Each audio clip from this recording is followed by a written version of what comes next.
భద్రాద్రి కొత్తగూడెం జిల్లా బూర్గం పహాడ్ పోలీస్ స్టేషన్లో గంజాయి చోరీ ఘటన మండలంలో చర్చనీయాంశంగా మారింది.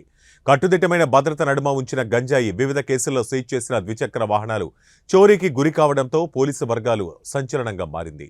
విషయం తెలుసుకున్న పోలీసు ఉన్నతాధికారులు ఉలిక్కిపడ్డారు. జిల్లా ఉన్నతాధికారులు హుటాహుటిన బూర్గం పహాడ్ పోలీస్ స్టేషన్కు చేరుకుని కొంతమంది యువకులను అదుపులోకి తీసుకుని విచారణ జరిపారు.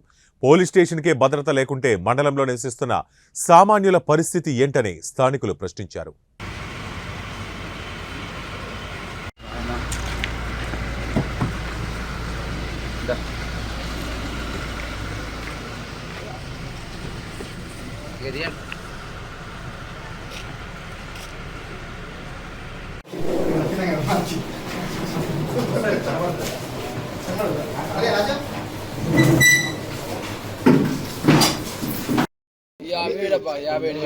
యాభై అంటే లక్ష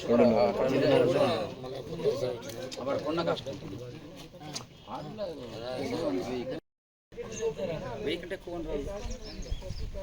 రసం తీసేస్తారు, లిక్విడ్ తీసేస్తారు.